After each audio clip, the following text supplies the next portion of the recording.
David, good morning, and thanks for your time this morning. So what do we mean by a heart rhythm? I mean, we hear, those of us who watch all these medical dramas about arrhythmias and disorders, but what do we understand? What should we understand by heart rhythm? So, Rebecca, your heart is a pump. You go and exercise or walk, the heart has to beat harder and faster. The heart has got a plumbing system. There are 3 arteries that supply the muscle with blood and oxygen, but the heart also has an electrical system which maintains orderly contraction, and you have a complicated network of electrical fibers that carry the impulse from the top to the bottom chambers. And as one gets older, potentially there can be many different kind of abnormalities with the electrical conduction system. That could result in slow heart rhythms or fast heart rhythms, tachycardias. So Heart Rhythm Week has been invoked by the Arrhythmia Alliance in the UK, which does have representation in South Africa, to raise awareness about possible cardiac arrhythmias. We don't want to invoke fear. Yeah. That's the one thing that we don't want to do. And their campaign this year is to know your pulse. Normal pulse rate is between 60 to 100 beats per minute. Many people have pulse rates below 60 and some above that. And your pulse doesn't remain constant all the time. It can be influenced by exercise, eating, caffeine, stress. So the campaign is telling people or instructing people how to actually take their pulse, which is... Yeah, I was just going to say, give us a little demo. Yeah. Well, what should we be doing? Your radial pulse is at the base of your thumb, and there's a little groove there, and if you put your index and your middle finger there, you can feel it beating.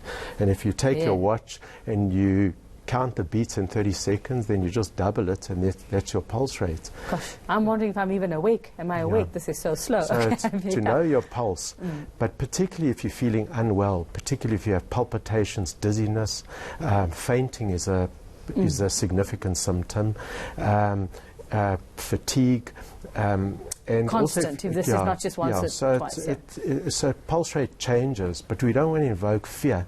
But if people are feeling dizzy, they have fainted, they're short of breath, they're feeling unwell, take your pulse and measure it. And if it's slow, below 50 particularly, or above 120, and if you notice that there's an irregularity, that it's irregular, that you should consult your doctor for further such tests. Conditions could be, they can develop over time, like you say, as you get older, and they can also be conditions that you are born with. Yeah, there can be conditions that one can be born with. There are genetic abnormalities with electrical dysfunction of the conduction system. Those are relatively rare. But where you have a family history of somebody who has young first-degree relative who's possibly passed away at a young age, then I think it is important for other family members to get tested. One of the commonest rhythm abnormalities that we deal with, in clinical practice, is atrial fibrillation, where the top chambers beat erratically and irregularly, and that's the biggest cause of stroke worldwide, and that's particularly as patients get older.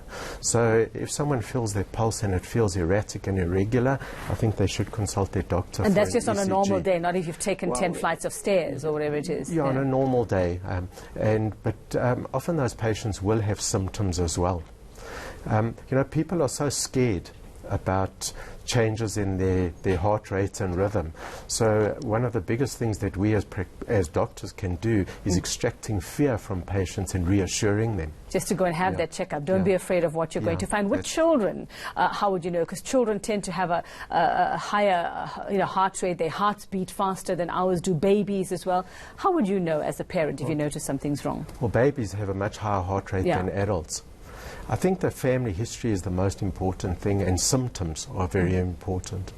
Okay, so it's okay if your child's heart rate is higher, but how would you know that there's a problem? Is it, like you said, if they become short of breath, they complain of pain, or how would you know? Short of breath, dizziness, or a child that's fainted. Yeah, okay, so those are the simple ways to know. Yeah. Okay, so know your heart, I suppose, and know your heart rhythm. That's the message. Thank you very much, David Thanks very much. from the South African Heart Association.